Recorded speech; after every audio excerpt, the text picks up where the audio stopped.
Project का task मिला है कि हमारा जो ईवी है, जो हमने ईवी का प्रोजेक्ट किया था, उस ईवी के प्रोजेक्ट में हमको सोलर प्लेट के थ्रू, जैसे अभी डायरेक्ट चार्ज हो रही है, डायरेक्ट चार्ज किसके थ्रू हो रही है? बोर्ड के थ्रू हो रही है, ठीक है, बोर्ड के थ्रू हो रही है बैटरी डायरेक्ट चार्ज, लेकिन हमको इसको कन्वर्ट करना है सोलर के थ्रू, इसको चार्ज करना है इस बैटरी को।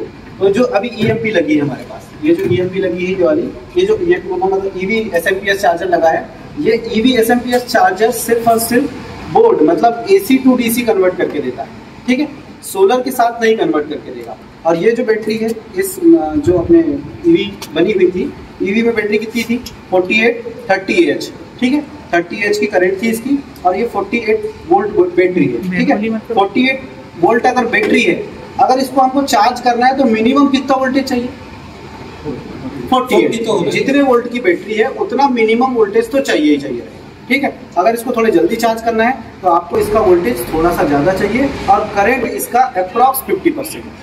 30Ah लिखा है, इसका मतलब आप 10 to 15 के चार्जर से इसको चार्ज कर सकते हैं। जैसे अब सर ने हमको टास्क दिया है सोलर प्लेट से इसको चार्ज करना है, तो हमको पहली बार कि इसको चार्ज करने के लिए 48 वोल्ट की जो प्लेट है, सोलर प्लेट, वो तो लगेगी।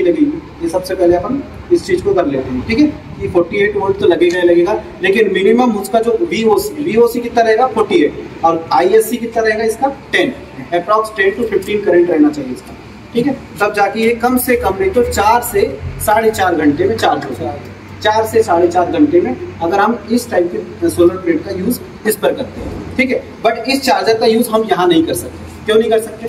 क्योंकि ये चार्जर जो रहता है, ये चार्जर AC को DC में कन्वर्ट करके देता है, ठीक है। अब जब सोलर प्लेट हम यहाँ लगाएंगे तो solar plate DC to DC होगी, लेकिन उसका करंट फ्लक्चुएशन ज्यादा रहता है, तो हमको इसके लिए जो रहता है BMC लगानी पड़ती है। BMC एक डिवाइस होता है, ठीक है, जो करंट को कांस्टेंट करता है, ठीक है। BMC हमेशा करंट को कांस्टेंट करता है, बट सोलर करंट को कांस्टेंट करता है। अब देखो नंबर ऑफ लाइट की क्वांटिटी अगर सोलर प्लेट पे अनफ्लक्चुएट हुई, मतलब जैसे बादल आ गया, बादल चले गया, तो लाइट अलग अलग टाइप से जाएगा, ठीक है, कभी कम होगा कभी ज्यादा होगा, तो आउटपुट रिस्पांस भी सोलर प्लेट वैसे ही करेगी। इसका मतलब करंट भी कम होगा, ठीक है। वोल्टेज तो 12 ही आएगा, वोल्टेज में कोई दिक्कत नहीं, बट करंट रिस्पांस जो रहेगा सोलर प्लेट का अलग अलग आएगा। अब वो उसके थ्रू हम इसको चार्ज करते हैं तो हमको और टाइम भी लगेगा, और ये बैटरी के साथ दिक्कत होने की प्रोबेबिलिटी मैक्सिमम हो जाएगी। अगर करंट हाई हो, इसके अंदर करंट हाई हो गया तो ये बैटरी क्या हो जाएगी? शॉर्ट हो जाएगी, और शॉर्ट हुई तो ये तब तक जलेगी जब तक ये पूरी की पूरी ब्लास्ट नहीं हो जाती। एक बात, सोलर पे अगर काम कर रहे हो इस बैटरी को लेके, तो ये बात हमेशा अपने दिमाग में रखना कि इसको हम करंट कांस्टेंट ही देंगे।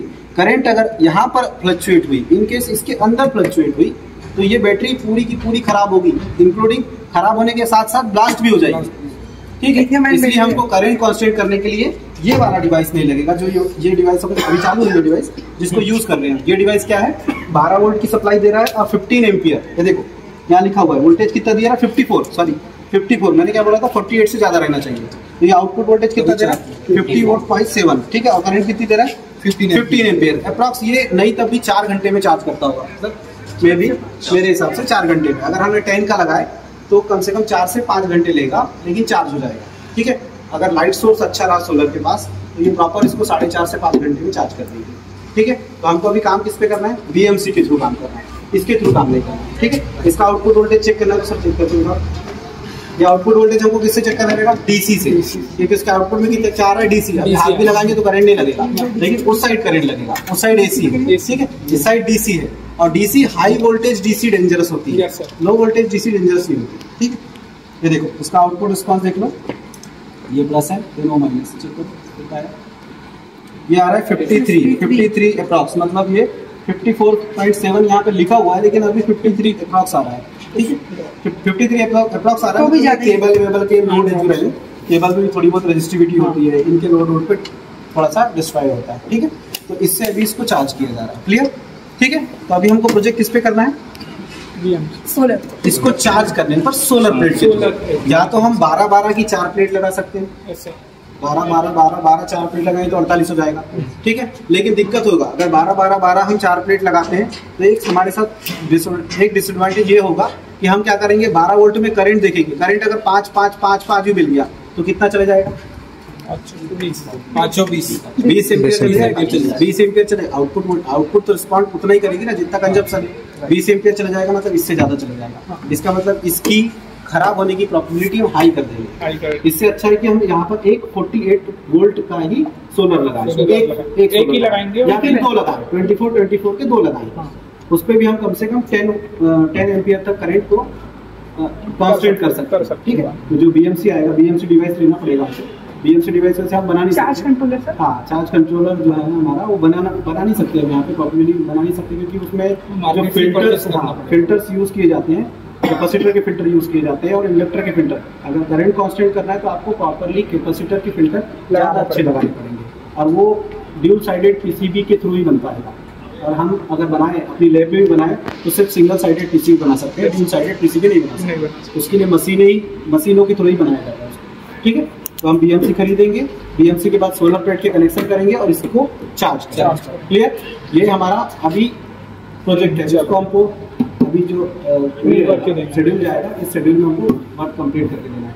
एक और प्रोजेक्ट बनाना है हमको सेम इसी का कॉपी, और उसमें एक सोलर ठिलिया बनाना है जिसके थ्रू वो 3 से 4 की स्पीड में चले और एक बंदा बैठ के उसको चला सके, कम से कम 5 से 7 किलोमीटर फेरी करने। लेकिन सर इसका वोल्टेज चेक कर लेते हैं, ये बैटरी ऑन है या नहीं है। ये बैटरी वैसे ऑन नहीं है क्योंकि इसकी बैटरी में अगर मिनिमम 2 वोल्ट भी आता तो 48 की है, 48 में मिनिमम 2 वोल्ट भी आएगा तो बैटरी को चार्ज किया जा सकता है। अभी इसका 0 वोल्ट आ रहा है, मतलब ये बैटरी डेड हो चुकी है, ठीक है। चेक कर लीजिए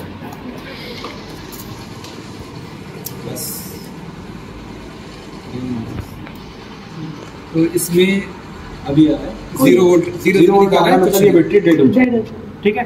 डेड हो गई, इसका मतलब क्या हुआ है तुम्हारे हिसाब से, इसका जो लिथियम आयन है वो खत्म हो चुका है, पूरा बैठ चुका है। हाँ, अब जब बैटरी खराब भी होती है, अगर बैटरी जलती भी है तो वो तब तक जलती है जब तक इसका लिथियम आयन पूरा डिस्ट्रॉय नहीं होता, ठीक है। हाँ पर एक बात, अगर 48 के वोल्ट के ऊपर की बैटरी हम यूज कर रहे हैं तो याद रखना कि ये छोटा मोटा न्यूक्लियर बम है, राइट। इसलिए इसको यूज करते समय हमको अच्छे वाले फिल्टर्स लगाने पड़ते हैं आपके चार्जर, जो मैंने अभी बताया कि हम इसको सोलर प्लेट पे यूज नहीं कर सकते।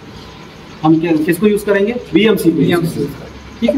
बीएमसी प्रॉपर करंट को कांस्टेंट करके हमको इसको चार्ज करके देंगे, ठीक है। और जिस दिन वर्क करेंगे उस दिन हम थोड़ा सा प्रिपेयर होकर आना अच्छे से, ठीक है। क्लियर।